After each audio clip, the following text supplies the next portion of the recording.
The HOA president painted over my fence with a $2,400 invoice. 90 days later, she wrote me a check for $186,000. My name is Wyatt Callahan. I'm a materials engineer outside Fort Worth. The fence she painted was not a fence. It was a 40-foot mural my late wife Claire painted during her last year of remission. Fort Worth Weekly featured it. The Parker County Arts Council registered it. My 14-year-old daughter had looked at it from her bedroom window every morning for 3 years. Heather Vance thought she was raising property values. She didn't know the mural was federally protected, that she was using embezzled HOA money to destroy it, or that my company specializes in the one kind of restoration that costs 6 figures. By the time a Parker County deputy walked her out of a special HOA meeting in handcuffs, she had paid every dollar, lost her board seat forever, and handed her husband's fraud scheme to federal investigators. Where are you watching from? Drop it below. I guarantee you'll enjoy this one. Here is how it happened. My name is Wyatt Callahan, and for most of my working life, I've been the guy people call when an old building needs a second chance. Historic courthouses in East Texas, pre-war churches out in the hill country, Civil War-era farmhouses with original milk paint that people thought was gone forever. I run a small outfit called Callahan Heritage Coatings. 9 employees, 1 lab, and one simple rule: we restore, we don't replace. I got into it the honest way. I studied materials engineering at Texas A&M, spent a decade in industrial coatings, and then I met Claire. Claire was a muralist, regional, well-respected, a little too private to ever chase fame. The first wall she ever painted in Parker County was on a Baptist church off FM 1187, and the second wall she ever painted was me. We married 9 months after our first cup of coffee. A year after that, Emma was born. 12 years after that, Claire was diagnosed with stage 3 ovarian cancer. She fought it the way she painted, quietly, stubbornly, one brushstroke at a time. She had 11 months of remission before the cancer came back for good. She spent those 11 months painting one last mural, 40 feet of cedar fence along the back property line of our house here in Wildflower Bluff Estates. Blue bonnets, Indian paintbrush, a little redbud tree in the corner, and a 5-year-old girl in a sun hat looking out across a prairie that went on forever. She called it Emma's Field. Fort Worth Weekly did a feature on it in the fall of 2021. Parker County Arts Council added it to their public art registry the following spring. People drove out from Dallas just to stand in our cul-de-sac and look over the fence line. Emma is 14 now. She wears her mother's old hoodies. Her phone lock screen is a photo of herself at age 5, standing next to the bluebonnets her mother was still in the middle of painting. She has never deleted her mother's number from her contacts. Some days I catch her scrolling up to the name and just sitting with it. That fence was not a fence. That fence was Claire's handprint on the world. We live at the far end of Creek Hollow Drive, cul-de-sac of 10 houses, 1.2 acres each. The HOA is called Wildflower Bluff Estates, and for the last 8 years, it has been run by a woman named Heather Vance. Heather is 54, blonde, heavy-set, perpetually polished, pearl white Lexus GX, linen blazer over yoga pants like a woman who believes she's always one step away from a TED Talk. Clipboard in one hand, phone in the other, sunglasses that cost more than most mortgages on our street. Her title, self-granted, is Aesthetic Coordinator.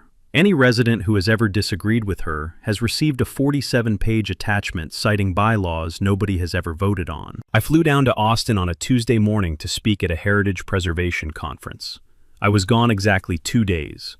When I came back Thursday evening, the sun was low and orange over the pecan trees, and the wind off the prairie carried that sharp, industrial smell of drying alkyd. I knew that smell before I turned the corner. Emma was sitting on the porch step, paint chip in her fingers, face empty in the way a 14-year-old's face shouldn't be. I walked around the side of the house, past the pecan trees, and stopped at the back corner of the yard. 40 feet of Claire's mural, gone. Rolled over in 4 uneven coats of the flattest, deadest shade of beige I had ever seen in my life. Paint spatter on the grass, drip lines in the dirt, one surviving petal of a bluebonnet, no bigger than my thumbnail, peeking out from the top edge where the roller couldn't reach. Taped to the back door was Heather's notice. I didn't go inside yet. I stood there until the crickets started. The next morning, I drove to the HOA clubhouse. It sat at the front of the subdivision, a little stucco building with a Texas flag out front and a sign that said, "Welcome to Wildflower Bluff, where neighbors become friends." Heather had picked the wording herself. Her Lexus was in the lot. I parked, took a breath, and walked in with a notebook under my arm. She was behind the front counter, pouring herself a cup from the clubhouse coffee maker, which always smelled faintly like something had died inside it. She turned when she heard the door, and her face did that thing I had seen her face do 100 times over 8 years. A half-second of surprise, followed by a practiced, professional smile. "Wyatt, I was hoping you'd come in." She gestured to a chair. I stayed standing. "Sit down, sweetheart. Coffee?" "No, ma'am. I came to talk about the fence." She nodded like a woman already mid-speech. "I understand this is emotional for you. I really do. But we've been getting complaints for months about that painting. It was, forgive me, charming, but it didn't match community aesthetics." "What painting?" She blinked. "Your fence. You mean my wife's mural." A tiny flicker. "The piece on your fence, yes. Which bylaw gave you the authority to repaint 40 feet of my private property?" She slid a folder across the counter. "Section 4.7, Neighborhood Harmony Standard." I opened it. I already knew Section 4.7. Section 4.7 required written notice to the homeowner 14 days before any enforcement action, plus a formal hearing in front of the board. She had done neither. The enforcement order was signed by exactly one person, her. I closed the folder. "Can I keep this copy?" "Of course." "Thank you." I walked out without another word. I could feel her watching me through the glass door. I didn't turn around. At home, I went straight to the back of the house. Emma was in her room with the door closed. I set up my tripod, leveled it, and started the documentation the way I would document any contaminated heritage surface. Wide shots, mid shots, detail shots, moisture readings on the cedar, ambient temperature, humidity, sun angle, every paint drip on the grass, every footprint in the dirt, every splash across the stone border Claire had picked out from a quarry in Granbury. I took a small chip of the new beige coating, bagged it, labeled it with the date and GPS coordinates, and drove it straight to my lab off I-20. 40 minutes later, my FTIR spectrometer gave me my answer. The coating wasn't house paint. It was an industrial alkyd urethane hybrid, the kind contractors use on metal outbuildings and commercial fascia. It was designed to bond aggressively with porous substrates. Once it cured into cedar, no consumer-grade solvent on Earth could take it off without ripping the wood apart with it. The only way to get the original mural back was archival paint reduction done by a certified conservator, millimeter by millimeter, under magnification. Weeks of work. 6 figures. Whoever Heather had hired had not brought the cheap can from Lowe's. They had brought the can from a contractor supply. That meant it wasn't random. That meant she had specified it. I drove home with the chip still in the passenger seat. Emma was on the porch when I pulled in, still wearing the hoodie. "Dad," she said, "why aren't you yelling?" I sat down next to her. Because yelling is what she wants. Documents are what she's afraid of.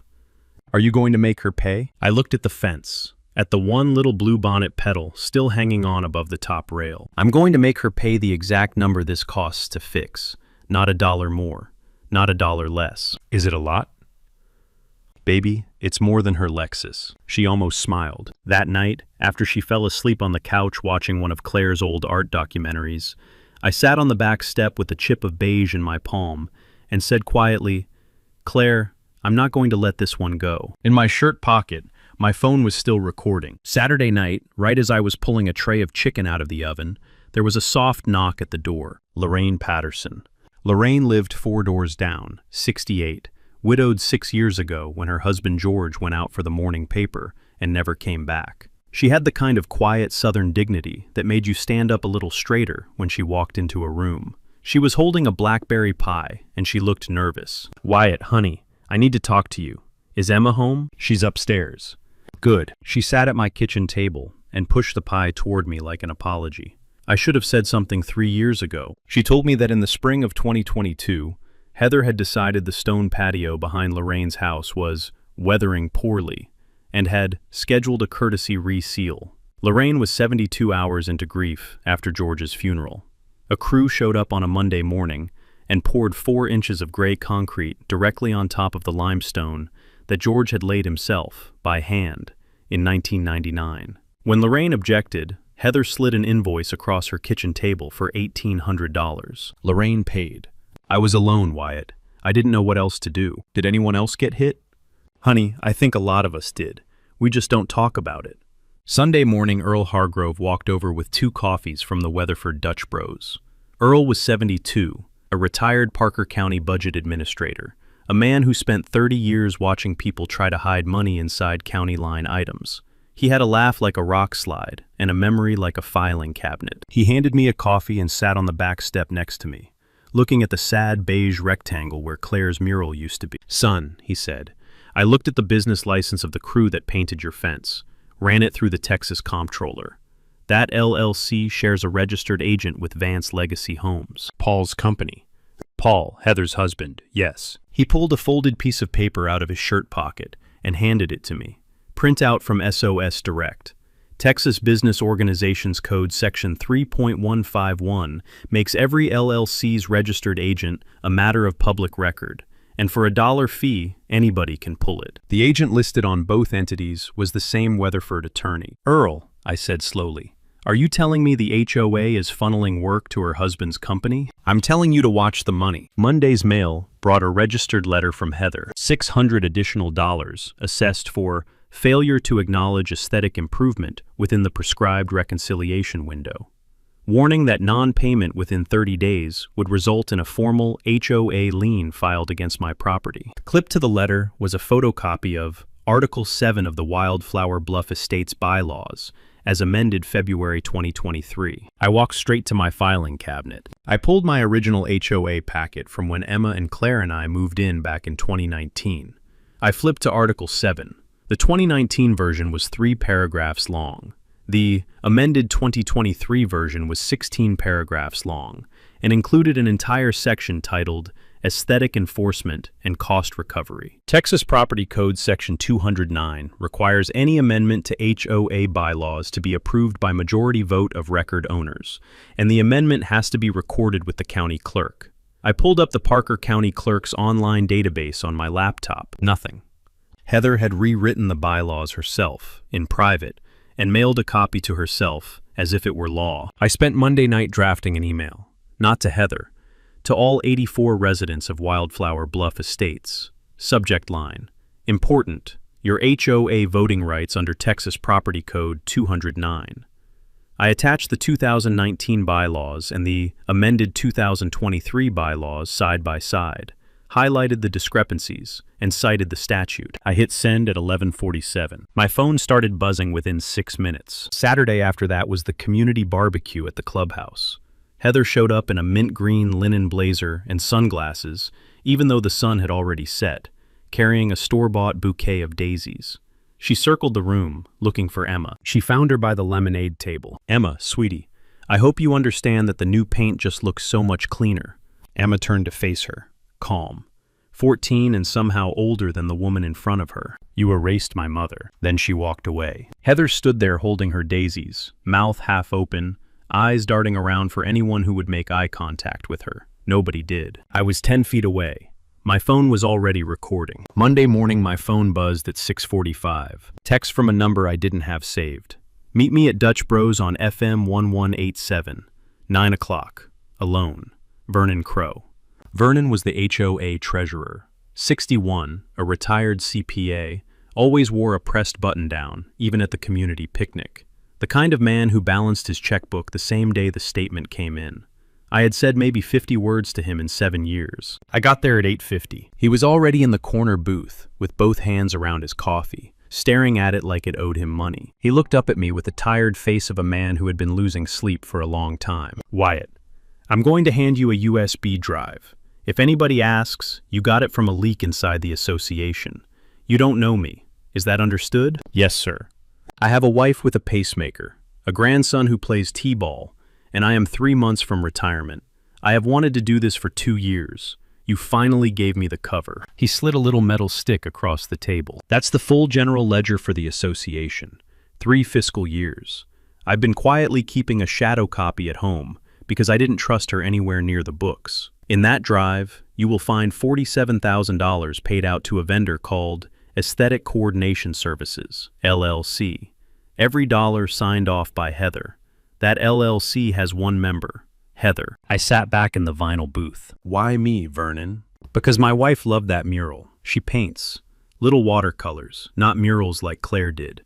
but she knows an artist when she meets one. I told her the night Heather painted over your fence, and she looked at me and said, "Vernon, if you don't help that man, you and I are going to have a serious conversation." He finally took a sip of his coffee. "I don't want to die with this thing tied to my name." I drove straight home and plugged the drive into my office workstation. The ledger was clean, well organized, and damning. I cross-referenced it against the 6 other households Heather had recoded or resealed over the last 3 years. Then I opened the Parker County Planning and Zoning portal, typed in Vance Legacy Homes, and pulled every active application. There it was.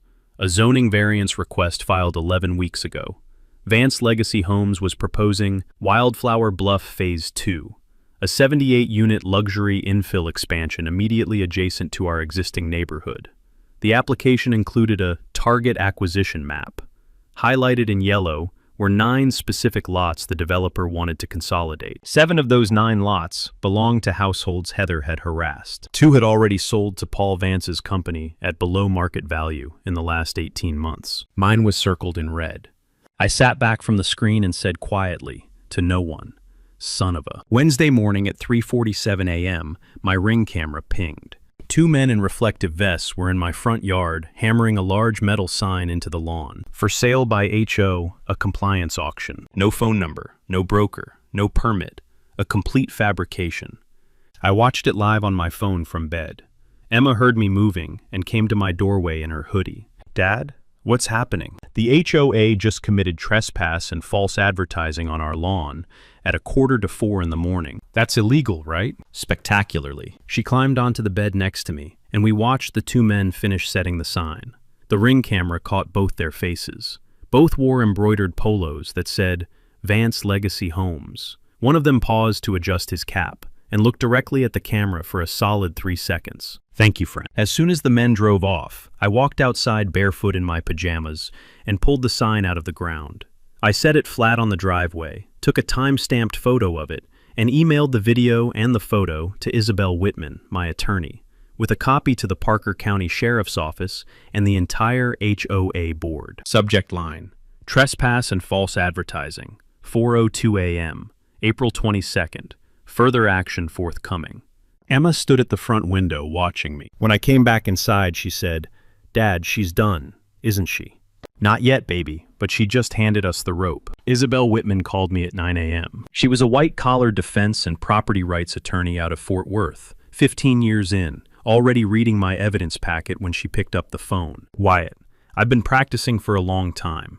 I don't often tell clients this, but you have 3 separate active causes of action here: federal, state, civil. Each one stands on its own. And the moment we file the federal piece, every local station in North Texas is going to pick this up." Walk me through it. 1. Federal. The Visual Artists' Rights Act of 1990, codified at 17 U.S. Code Section 106A. It protects works of recognized stature from intentional destruction or mutilation. Your wife's mural meets both tests. It was featured in a press publication, and it was cataloged by a recognized arts council. Willful violation carries statutory damages of up to $150,000. Your standing as Claire's widower and Emma's guardian is unambiguous. I was already pulling the Fort Worth Weekly article and the Parker County Arts Council listing into a new folder. 2. Criminal. Texas Penal Code, Section 28.03. Criminal mischief. Damage to property of another without the owner's effective consent. Damage above $2,500 is a state jail felony. Your invoice number puts us well above that threshold. 3. This is the one that scares her. Texas Penal Code Section 32.45. Misapplication of fiduciary property. An HOA officer who converts association funds for personal benefit. The records Mr. Crow delivered show Heather routed $47,000 of homeowner money through an LLC she personally owns. At that amount, it's a second-degree felony, 2 to 20 years in state prison. I set my coffee down. Isabel. She paid a personal grudge against me with $47,000 of my neighbor's money. Yes, sir, she did. I walked out the back door with the phone still pressed to my ear. The beige on the fence looked even uglier in morning light. Emma was in the yard with a small garden trowel, kneeling in the grass right where the first bluebonnet used to be painted. She was picking something up. She held it out to me when I got close. A single blue petal. Real, not paint. grown. Seed that must have fallen 3 years ago, when Claire was still working. Emma's eyes were wet and bright. Dad, Mom always said cedar outlasts the things people try to cover it with. You remember? I remember. She closed the petal into her palm. So are we going to beat her? I looked at the invoice I had drafted the night before. $186,400. Archival paint reduction by a certified conservator. Third-party damage documentation. Digital capture recreation using the high-resolution archival scan of Fort Worth Weekly's published photograph. Wax sealing and UV protective archival top coat. Project management and consultation. Every line item defensible. Every line item industry standard for heritage restoration. I handed the printed invoice to Isabel at her Fort Worth office that afternoon. File it registered mail to Heather Vance individually, not to the HOA.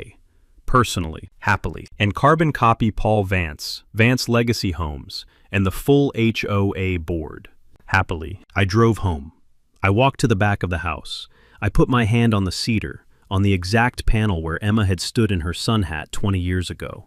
A painting her mother made of her the summer she turned 5. Claire, I said, she didn't just paint over your work. She used the neighbor's money to do it.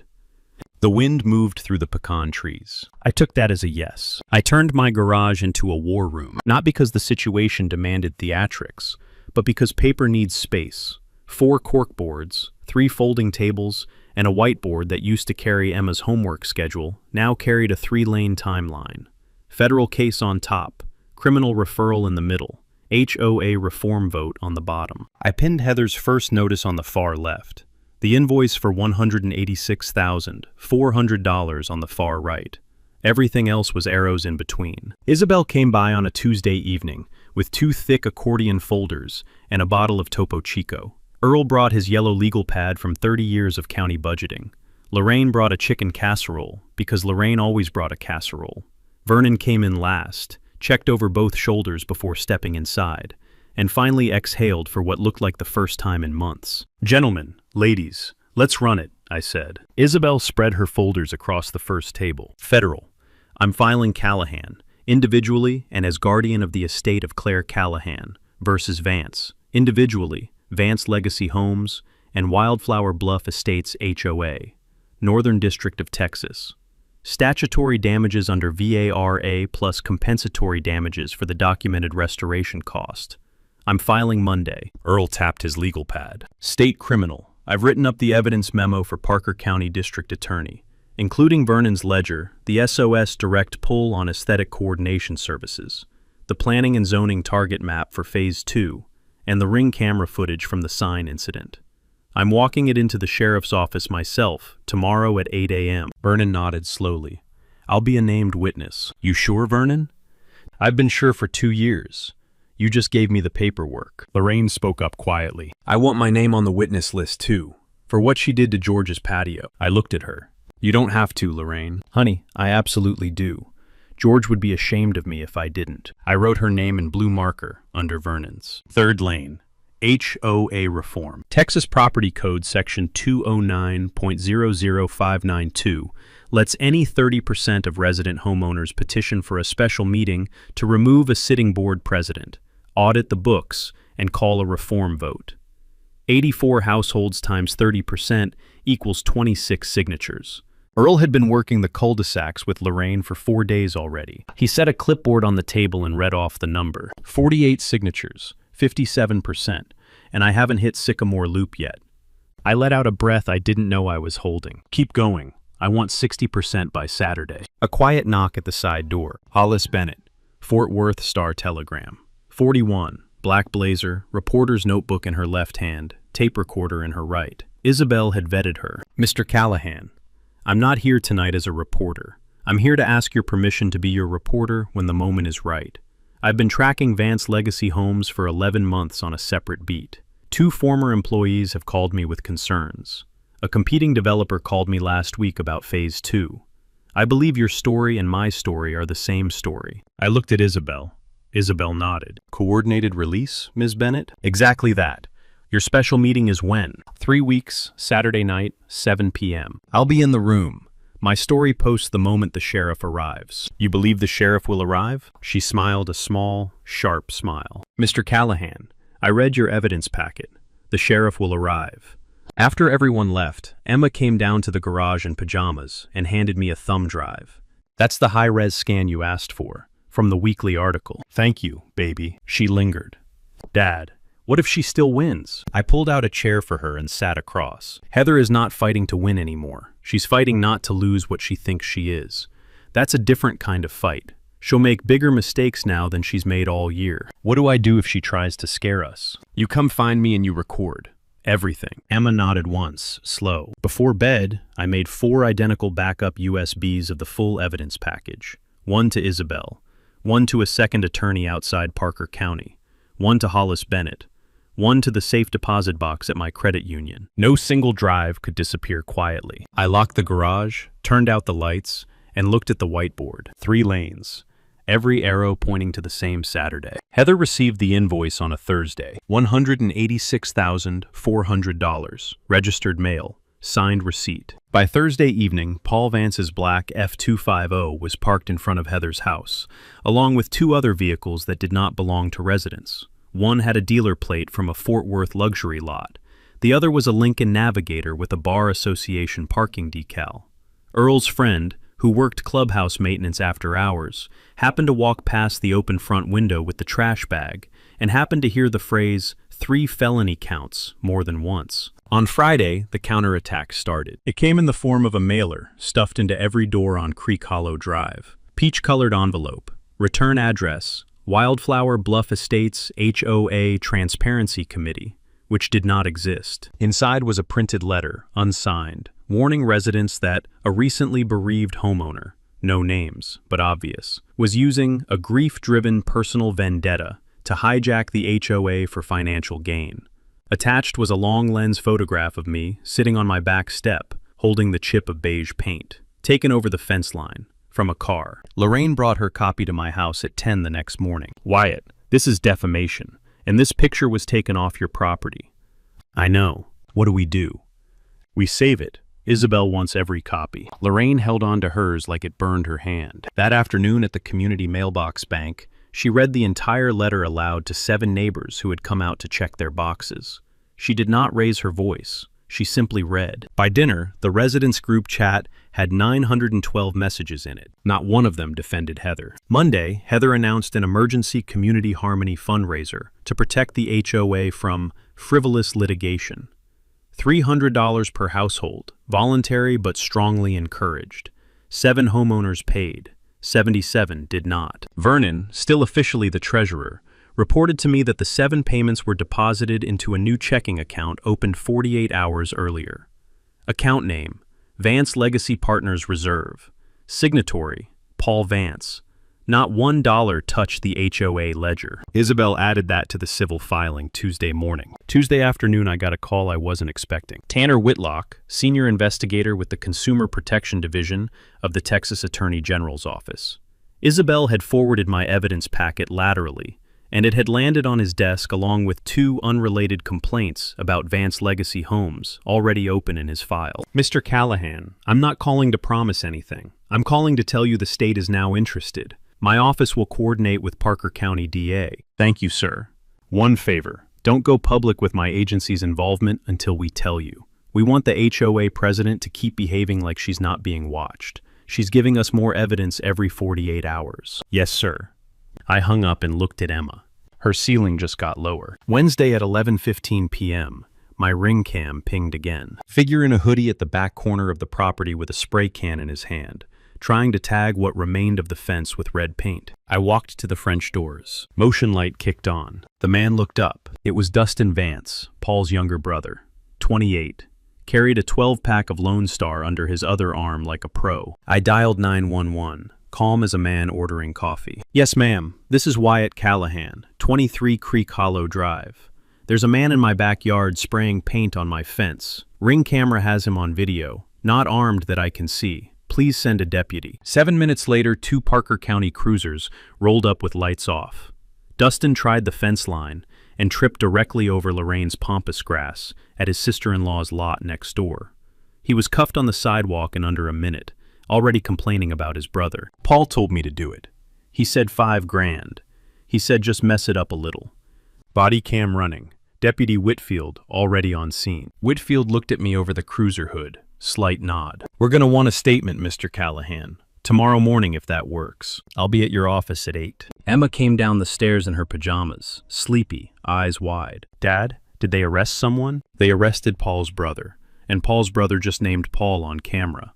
She exhaled a long, slow breath. Dad, Mom would be laughing right now. I put my arm around her shoulder, and we stood at the window until the cruisers pulled away. At the far corner of the yard, a single real bluebonnet bloomed near Emma's footprint from the afternoon. I whispered it like a prayer. I see you, Claire. Paul Vance called me on Thursday. Not texted. Called.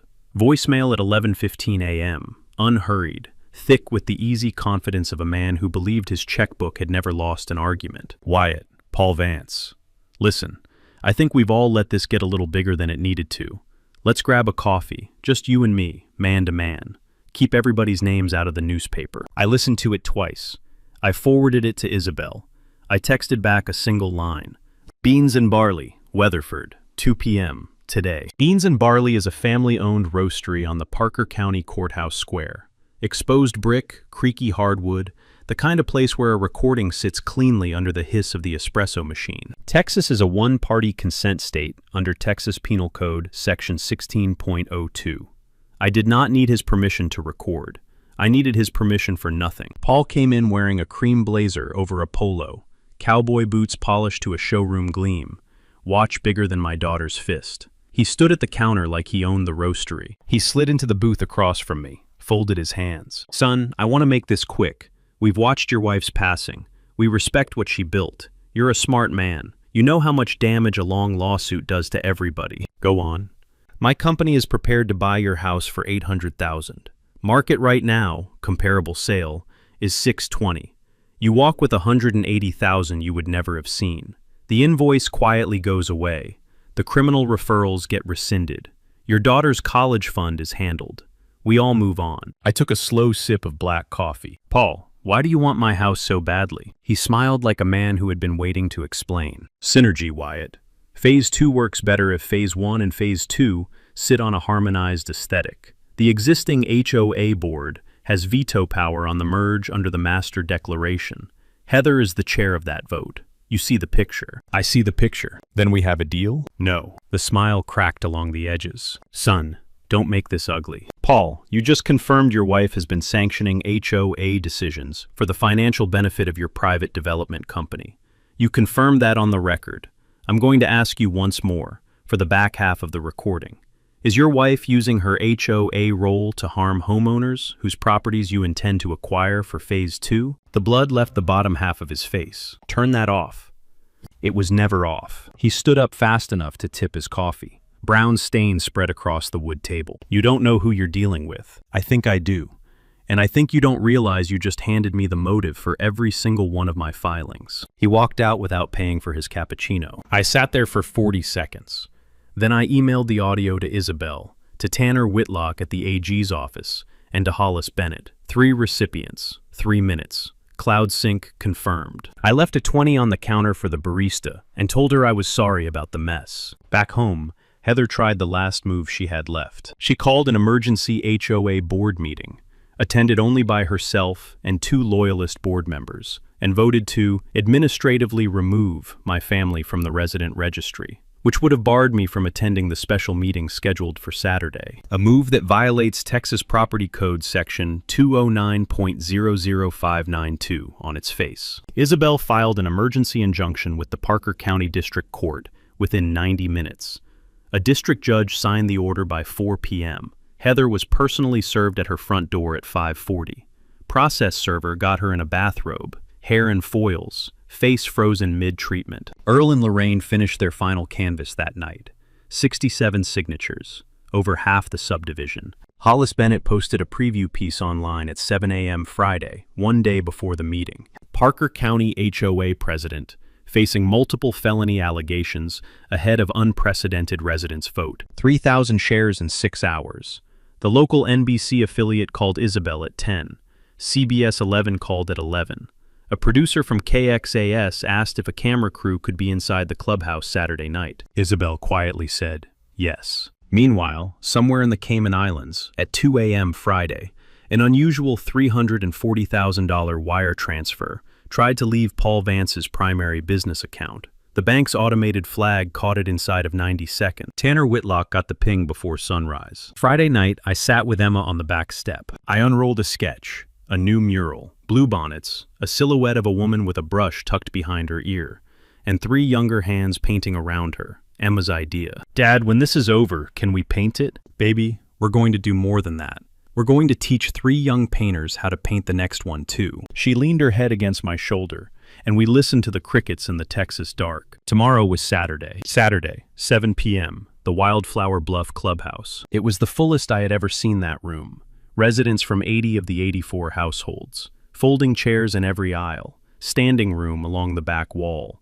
The KXAS camera crew set up in the back corner with a boom microphone operator and a lighting kit. Hollis Bennett and 2 other reporters in the second row. Sitting quietly 3 rows behind them, 2 Parker County deputies in uniform. Tanner Whitlock and 1 investigator, in civilian clothes, in the corner by the door. Heather opened the meeting. She wore ivory, pearls. Her hair set like a wedding. She tapped the microphone. Her voice came through with a brief squeal of feedback. Good evening, neighbors. I know we've all been through a difficult month. I've always put this neighborhood first. A harsh whine from the speaker cut her off. Nobody laughed. The silence was worse than a laugh. Earl walked up from the back and set the petition binder on the head table. Madam President, 67 signatures, over 30%. We moved to special meeting protocol under Texas Property Code Section 209. Heather's mouth opened. Nothing came out. Earl nodded to me. Mr. Callahan has the floor. I walked up, laptop under my arm. Emma stayed in the back row. I had asked her to. I plugged the projector in. Slide 1, the mural. Claire's Emma's Field. 40 feet of bluebonnets, Indian paintbrush, 1 little girl in a sun hat. The room inhaled at once. Slide 2, the fence after Heather painted it. A single gasp from somewhere near the refreshments. Slide 3. The Fort Worth Weekly 2021 article. Headline visible. Byline visible. Page number visible. Slide 4. The text of the Visual Artists' Rights Act, Section 106A of Title 17. Slide 5. The HOA ledger. The $47,000 in disbursements to Aesthetic Coordination Services, LLC. Slide 6. The Texas Secretary of State record showing Heather Vance as sole member. Slide 7. The Parker County Planning and Zoning Target Acquisition Map for Wildflower Bluff, Phase 2. 9 lots, 7 harassed, 2 sold under duress. Mine circled in red. Slide 8. I looked up at the room. What you are about to hear was recorded 48 hours ago at Beans and Barley in Weatherford. Your board president's husband speaks first. I pressed play. Paul's voice came through the speakers. Slow, easy, confident. Phase 2 works better if Phase 1 and Phase 2 sit on a harmonized aesthetic. The existing HOA board has veto power. Heather is the chair of that vote. You see the picture. Audible intake of breath from the entire room. Heather reached for the head table microphone, fumbled, and yanked her own mic off the stand. It tumbled. Feedback shrieked. Vernon Crow stood from his seat in row 4. She altered the bylaws in private. I was instructed to stay silent. I'm no longer staying silent. Lorraine stood from row 5. She poured concrete over the patio my husband built. She knew he was dead 3 days. I paid $1,800 out of my grief. A younger resident stood from row 7. She had my pergola repainted last spring. Same crew, same invoice format, same LLC. The room began to rise in pieces, person after person, household after household. No shouting, just names and dates and numbers. Deputy Caleb Whitfield walked calmly up the center aisle. He stopped beside Heather's table. Tall, composed, Parker County star on his chest catching the overhead light. Mrs. Vance, I need you to step outside with me, please. What? On what? Ma'am, criminal mischief, misapplication of fiduciary property, tampering with governmental records. Please stand up. He let her rise in her own time. Then gently, without drama, he cuffed her hands in front of her. Flashbulbs. From the side door, Tanner Whitlock intercepted Paul Vance before Paul could reach his truck. 2 investigators with him. Mr. Vance, Office of the Attorney General. We have a warrant. Turn around, sir. Paul looked at Heather across the clubhouse floor. Neither of them said a word. I stepped back to the head table.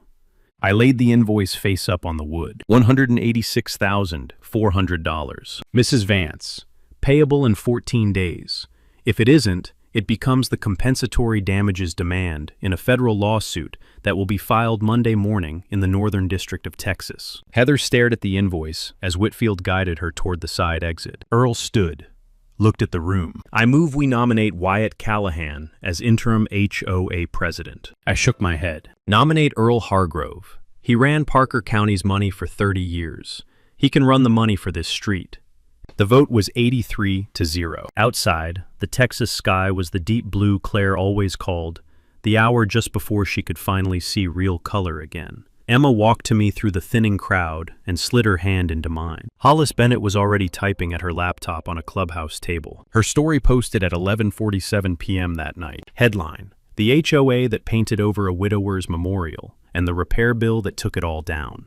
6 weeks later, the dust settled. Heather accepted a plea. 2 years supervised probation, the full $186,400 in restitution, 200 hours of community service, and a permanent ban from serving on any HOA board in the state of Texas.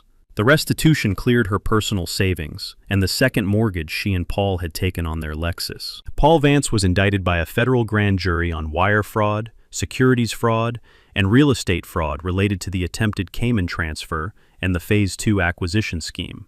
Vance Legacy Homes entered court-supervised liquidation. The 9-lot consolidation map was shelved. Parker County purchased the land from the receiver at fair market value and set it aside as a permanent native prairie preserve, to be named the Claire Callahan Conservation Area by unanimous county vote. Earl Hargrove took the gavel at Wildflower Bluff Estates. 2 weeks in, he posted the new bylaws in plain English at the clubhouse, mailed paper copies to every household, and held the first open budget review in 8 years. The old HOA Beige was removed from the approved palette. Earl replaced it with 5 new colors, chosen by a vote of residents, including Claire's preferred cedar stain. Vernon Crow stayed on as treasurer.